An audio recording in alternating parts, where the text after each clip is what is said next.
Hello friends, welcome to Raj English classes. चलिए आज हम नाउन, नंबर एंड केस से कुछ क्वेश्चन देखते हैं।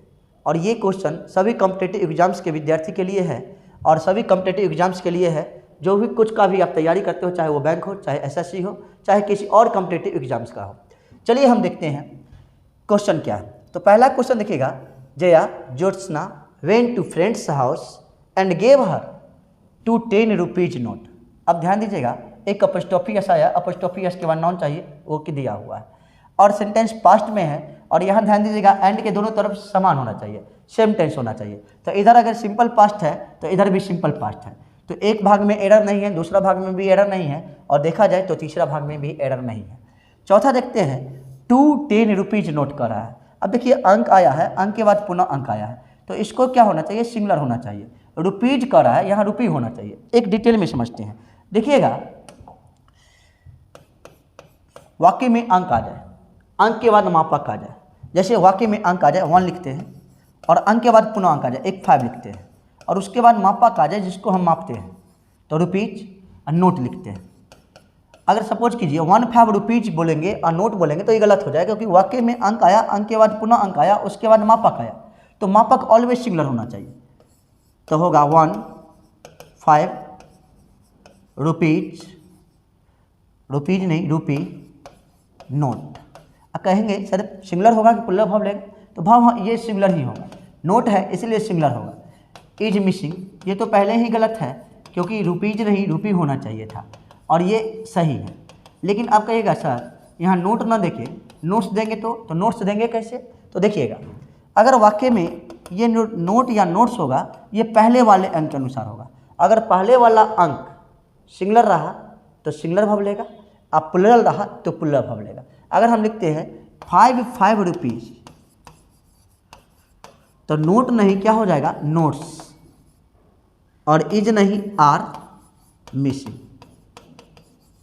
एक बात और समझिए, यदि वाक्य में अंक आ जाए, अंक के बाद मापक आ जाए, वाक्य में अंक आ जाए और अंक के बाद पुनः अंक आ जाए और उसके बाद मापक आ जाए, तो ये मापक ऑलवेज सिंगुलर रहेगा, ये मापक ऑलवेज सिंगुलर रहेगा।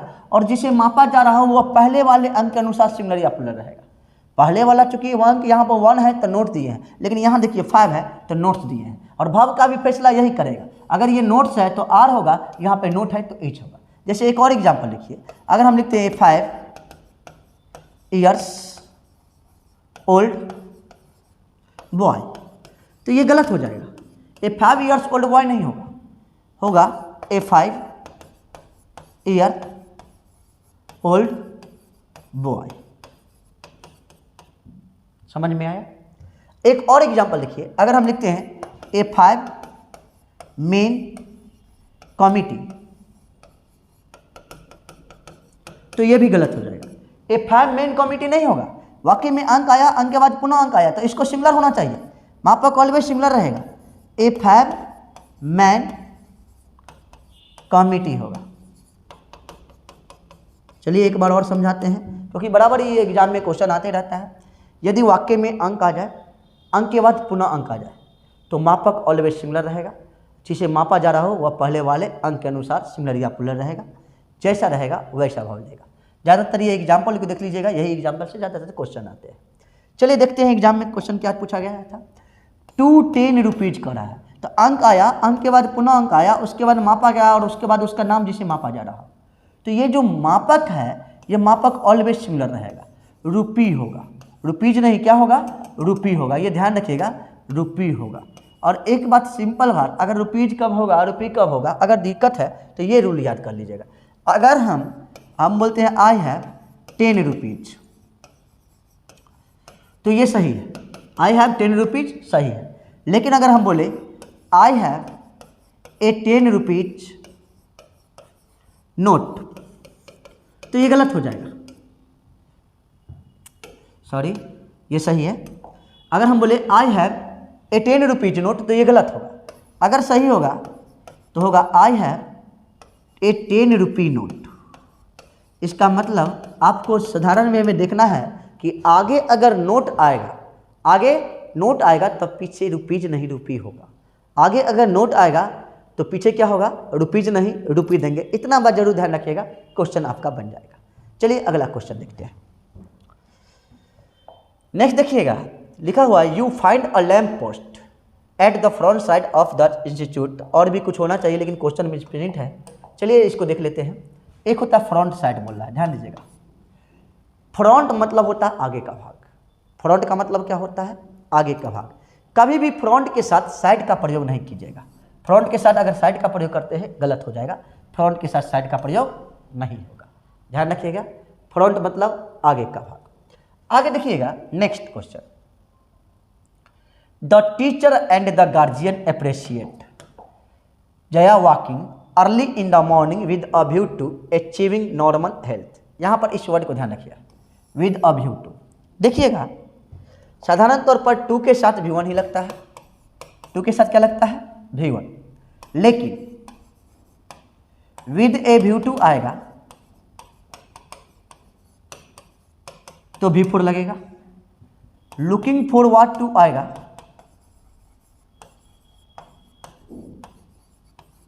तो V4 लगेगा। एडिक्टेड टू आएगा तो V4 लगेगा।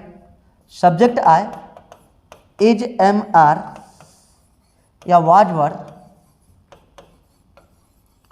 और उसके बाद यूज टू आएगा, यूज टू आएगा तो V4 लगेगा। और एक बात और ध्यान रखिएगा, सब्जेक्ट आए गेट आ जाए और उसके बाद यूज टू आएगा तो V4 लगेगा। टू के साथ V1 लगता है जनरली, ये ध्यान रखिएगा। टू के साथ क्या लगता है? V1 लगता है। लेकिन विद ए व्यू टू आएगा तो V4 लगेगा। लुकिंग फॉरवर्ड टू आएगा तो V4 लगेगा। एडिक्टेड टू आएगा तो V4 लगेगा। Subject is am are was were use to आएगा तो V4 लगेगा। या सब्जेक्ट गेट यूज टू आए तो V4 लगेगा। इसको ध्यान में रखिएगा। ये पांच जो है ये वर्ड है, विद ए व्यू टू है, लुकिंग फॉरवर्ड टू है, एडिक्टेड टू है, subject is am are use to है, उसके बाद V4 आएगा, subject is get plus use to आएगा, तो ये सब के साथ हमेशा V4 लगता है। अब ऐसे जनरली टू के साथ तो V1 लगेगा ही लगेगा। ये पांच के अलावा हर जगह टू के साथ V1 लगता है, ये ध्यान रखिएगा। तो चलिए इस क्वेश्चन पे देखिएगा, विद ए व्यू टू दिया गया है, यहाँ पे V4 दिया गया है, तो यहाँ तो ठीक है।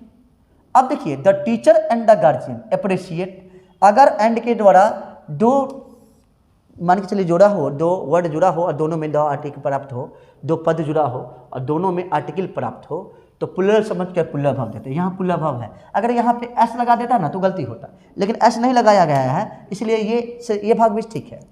तो अगला भाग देखते हैं, जया वॉकिंग कर रहा है। एक बात ध्यान दीजिए, ये नाउन है और ये V4 है। अगर भाव में ING लग जाता है तो वो भी नाउन का कहीं कार्य करने लगता है, ये ध्यान रखिएगा। अब देखिए एक रूल लिखते हैं, एक राम है और एक कार है। ये राम नाउन है और कार भी नाउन है, तो दो नाउन जो भी है, दो नाउन लगातार एक साथ नहीं आएगा। यदि वह कंपाउंड नाउन नहीं हो तो, बीच में कॉमा लगा नहीं हो तो, एंड नहीं हो तो, दो नाउन लगातार कभी भी नहीं आएगा। अगर राम कार इसका कोई अर्थ नहीं निकलता है तो इसमें हम अपस्ट्रोफी एस लगाते हैं। क्या लगाते हैं? अपस्ट्रोफी एस। अब ध्यान दीजिए, अपस्ट्रोफी एस लगाए तो ये क्या हुआ? Possessive case. क्या हुआ? Possessive case. अब पॉसेसिव केस के बाद कोई वर्ड आता है तो वो नाउन आता है। क्या आएगा? नाउन। ये बात ध्यान रखिएगा, पॉसेसिव केस के बाद कोई वर्ड आएगा तो वह नाउन होगा। एक बात और है, जब पॉसेसिव केस आएगा, अगर नाउन नहीं आएगा तो भाव आ सकता है। तो भाव आएगा तो पॉसेसिव केस के बाद भाव आएगा तो वो कौन की? V1 में? बिल्कुल नहीं। पॉसेसिव केस के बाद अगर भाव आना चाहे तो आ सकता है, लेकिन वह हमेशा V4 में आएगा। मतलब V4 मतलब भाव प्लस ING लगा रहना चाहिए।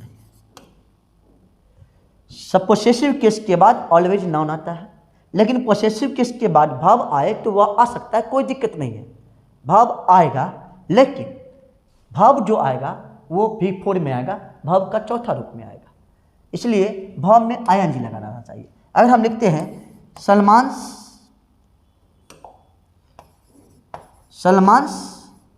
एक्टिंग,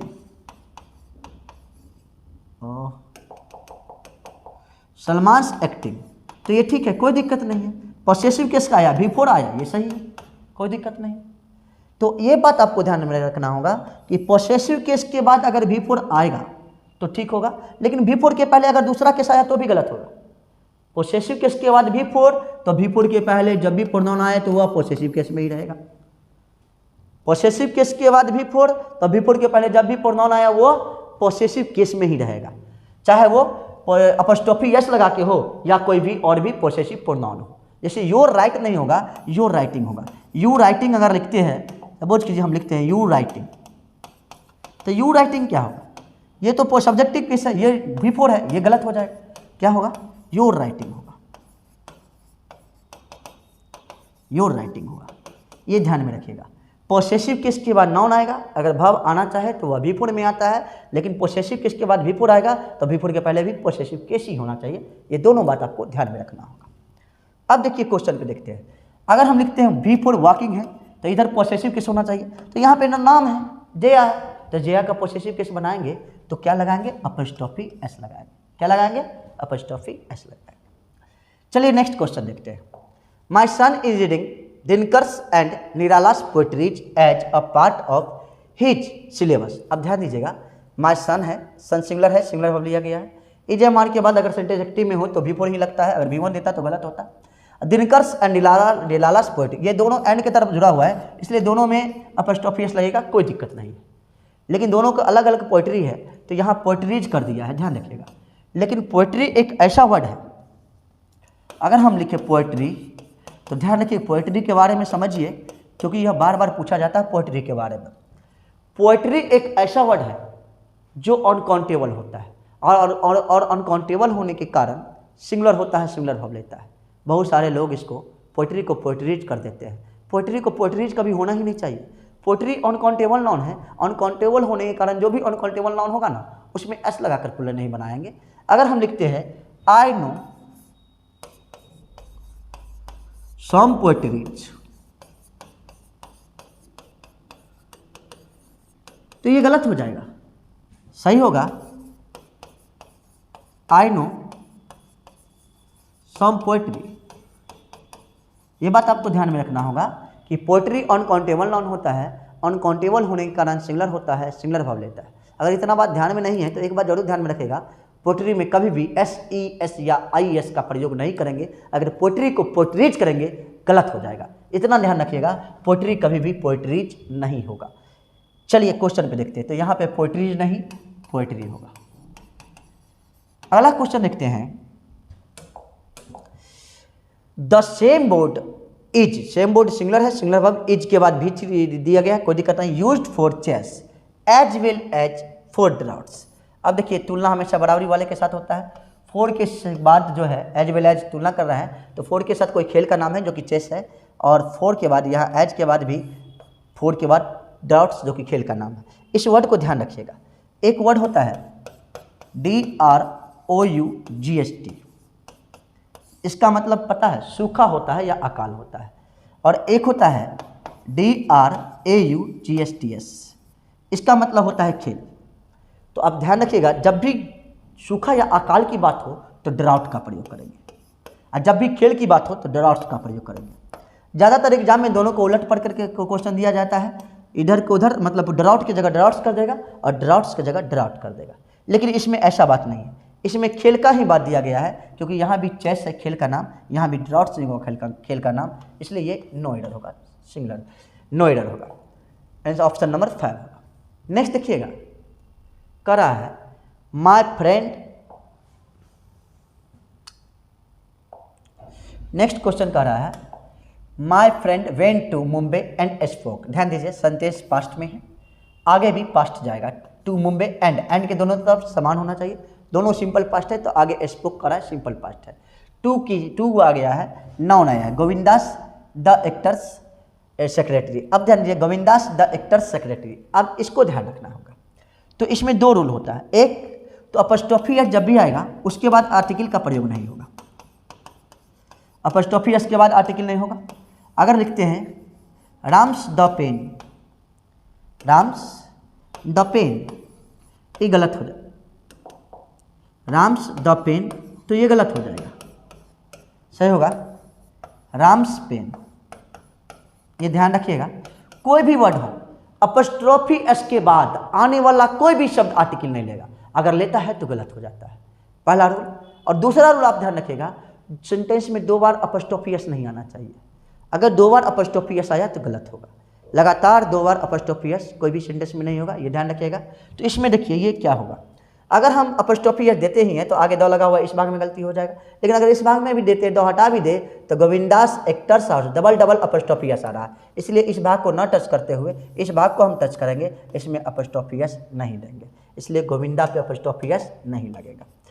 अगला देखिएगा, children should not seek admissions, ये वर्ड को ध्यान रखिए, एडमिशंस। पता है एडमिशन को जनरली प्लूरल फॉर्म में यूज नहीं किया जाता है, एडमिशन में कभी भी एस का प्रयोग नहीं होता, ये बात ध्यान रखिएगा। सिक एडमिशंस नहीं, सिक एडमिशन होगा, option number 2 answer. Next, it is very difficult to chase a huge score in the second inning. पता है एक वर्ड है इनिंग, इनिंग का मतलब होता है पारी, ध्यान दीजिए इनिंग है, कहीं भी इनिंग आपके क्वेश्चन में लिखा हो ये गलत ही होता है। क्यों? क्योंकि नाउन के रूप में इनिंग यूज होता ही नहीं है। क्या सही होगा? इनिंग्स। क्या सही होगा? इनिंग्स। नाउन के रूप में इनिंग नहीं, सही होगा इनिंग्स। और एक बात आपको ध्यान में रखना है कि ये इनिंग में एस लगा हुआ है, इसका मतलब यह प्लूरल है, ऐसा बात नहीं है। इनिंग्स का मतलब होता है पारी, यह सिंगुलर होता है, इसके साथ ऑलवेज सिंगुलर वर्ब लगेगा, ये भी ध्यान रखिएगा। तो नाउन के रूप में इनिंग गलत है, क्या सही होगा? इनिंग्स। चलिए नेक्स्ट देखते हैं, she does not cut paper with a blade but with a scissors. इस वर्ड को ध्यान रखिए, सीजर्स। पता है सीजर्स का मतलब क्या होता है? कैंची। कैंची को देखिएगा इस तरह से रहता है। तो संसार के वैसे सारे वस्तु जो दो एक ही प्रकार के अंगों से मिलकर बने हो, एक अंग अलग हो जाने पर बिल्कुल बेकार हो जाते हो। जब रहेगा प्लूरल रहेगा, प्लूरल वर्ब लेगा। सीजर्स हुआ, स्पेक्टिकल्स हुआ, गूगल्स हुआ, सीजर। अब देखिएगा शूज हुआ, अगर हम लिखते हैं सीजर, ये गलत होगा, सीजर नहीं होगा, सीजर में हमेशा क्या होगा? सीजर्स होगा, ये ध्यान रखिएगा। और ये भी बात है कि अगर ए सीजर्स लिखेंगे तो भी गलत होगा। क्यों? क्यों गलत होगा? तो सुनिए, ए हो या एन हो, ए या एन हो, इसके बाद आने वाला नाउन क्या होता है? सिंगुलर काउंटेबल नाउन होता है। और ये क्या है? Plural noun. क्या है? Plural noun. इसलिए सीजर्स के पहले ए का प्रयोग नहीं होगा। अब सवाल उठता है कि सर क्या लगाएंगे, ए कैसे लगाएंगे? तो हम आपको बताएं कि संसार के वैसे सारे वस्तु जो दो एक ही प्रकार के अंगों से मिलकर बने हो, एक अंग अलग हो जाने पर बिल्कुल बेकार हो जाते हो। जब रहेगा प्लूरल रहेगा, प्लूरल वर्ब लेगा। जैसे शूज हुआ, स्पेक्टिकल्स हुआ, गूगल्स हुआ, ट्राउजर्स हुआ, जींस हुआ, ये सब प्लूरल है, प्लूरल वर्ब लेगा। अगर हम लिखते हैं शूज आर मिसिंग, ये सही है। लेकिन अगर हम लिखेंगे शूज इज मिसिंग, ये गलत हो जाएगा।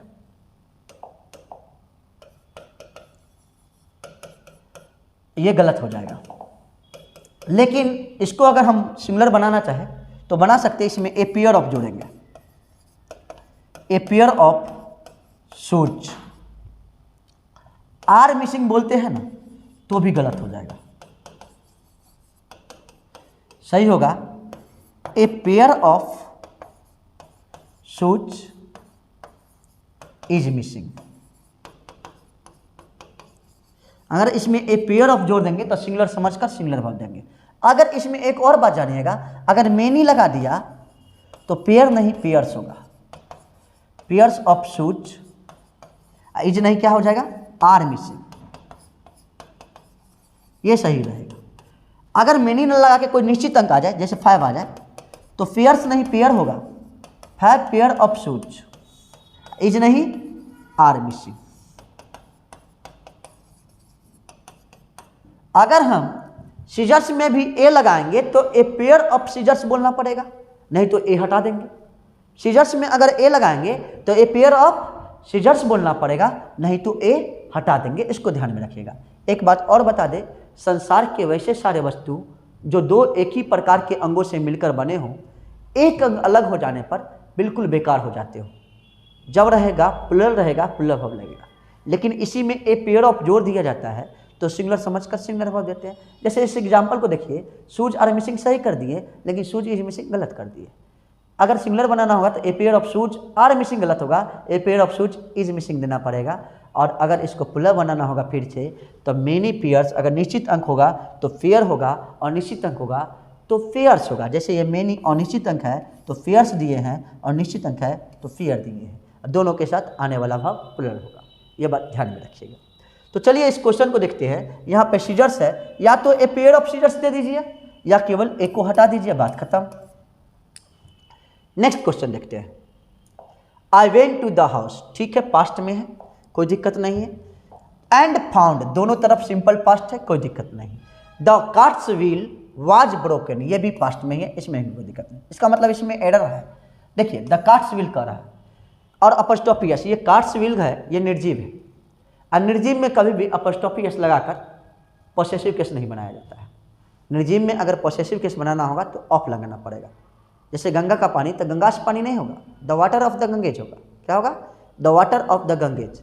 जनरली क्या होता है कि निर्जीव का पॉसेसिव केस बनाना होता है तो ऑफ लगा के बनाते हैं, और सजीव का पॉसेसिव केस बनाना होता है तो अपॉस्ट्रोफी एस लगाते जाते हैं, बनाते हैं। लेकिन कुछ बात ऐसा होता है, कुछ समय ऐसा आता है कि हम निर्जीव के साथ भी अपॉस्ट्रोफी एस लगाते हैं और सजीव के साथ भी ऑफ लगाते हैं, लेकिन ऐसा अवस्था इसमें नहीं है। चूँकि सजीव है तो निर्जीव है तो निर्जीव के साथ ऑफ यहाँ पे लगाएंगे, और जब भी ऑफ लगाएंगे तो सबसे पहले ये लिखेंगे, तो द लिखते हैं, व्हील लिखते हैं और ऑफ लिखते हैं और द कार्ट लिखते हैं, ये सही हो जाएगा। ऑप्शन नंबर होगा 3, द व्हील ऑफ कार्ट। जब भी अगर निर्जीव का अपॉस्ट्रोफी एस लगाना होगा तो हम अपॉस्ट्रोफी एस लगा के नहीं बल्कि ऑफ लगा के बनाते हैं, इसलिए ऑप्शन नंबर 3 आंसर होगा। चलिए नेक्स्ट क्वेश्चन देखते हैं। देखिए जो 6 नंबर क्वेश्चन पढ़े थे उसी पैटर्न पे है। 6 नंबर क्वेश्चन जो आप पढ़े थे अभी, इसी पैटर्न पे ये भी क्वेश्चन है। Raghu is going to Stephen Hawkins and Hawkins the scientist country. देखिए हम बोले थे लगातार 2 बार अपॉस्ट्रोफी एस नहीं आता है, एक बार अपॉस्ट्रोफी एस आ गया, ये भी अपॉस्ट्रोफी एस। एक और रूल बोले थे कि अपॉस्ट्रोफी एस के बाद आने वाला शब्द आर्टिकल ले लेता, यहाँ 2 भी लगा हुआ। तो अब डिटेल जानकारी के लिए 6 नंबर क्वेश्चन देख लीजिएगा, बेहतर से आपको समझाया गया होगा। इसलिए 2 बार लगातार यहाँ पे अपॉस्ट्रोफी एस लगा हुआ है तो पहले वाला में अपॉस्ट्रोफी एस नहीं होगा, इसलिए ऑप्शन नंबर 2 में आंसर होगा। चलिए अगला क्वेश्चन देखते हैं।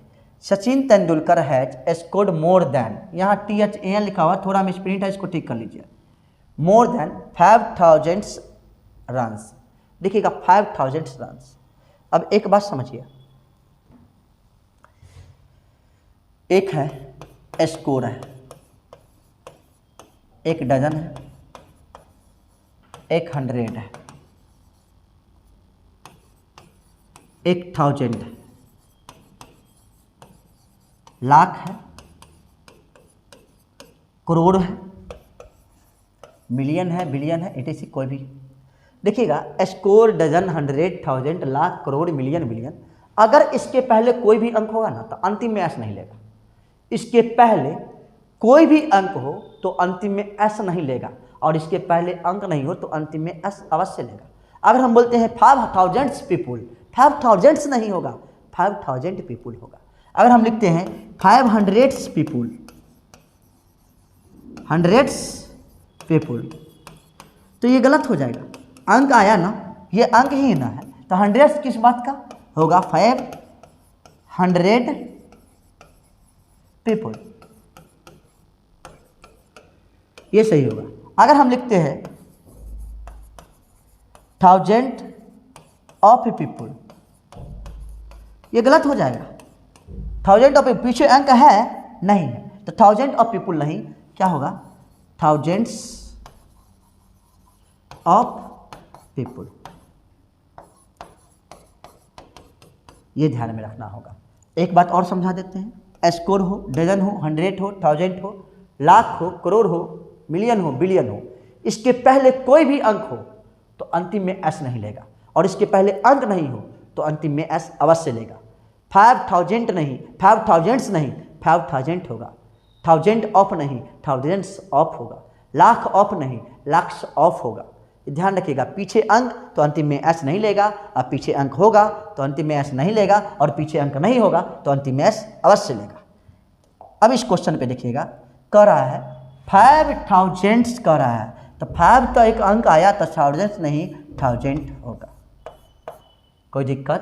तो इसको आज यहीं तक रहने देते हैं, इसका आगे भी चलता रहेगा। प्रत्येक दिन एक एक कुछ ना कुछ क्वेश्चन हम आपको करवाते रहेंगे। अगर आप इस चैनल पे नए हैं तो चैनल को सब्सक्राइब कर दीजिए, क्योंकि पहली बार हम टॉपिक वाइज लेके आए हैं, चैप्टर वाइज लेके आए हैं कॉमन एरर्स। इससे पहले टॉपिक वाइज चलता था, लेकिन अब चैप्टर वाइज कॉमन एरर रहेगा। जिसका बेसिक भी कमजोर है वह भी सीख लेगा, जो क्लास करता हो चाहे नहीं करता हो, कोई फर्क नहीं पड़ता है। आप इसको देख लीजिएगा और अच्छा से समझ लीजिएगा। एक बार, दो बार, तीन बार देखिएगा, और जो भी समझ में नहीं आएगा कमेंट में ज़रूर लिखिएगा, हम आपको फिर से समझाने का कोशिश करेंगे। Thank you.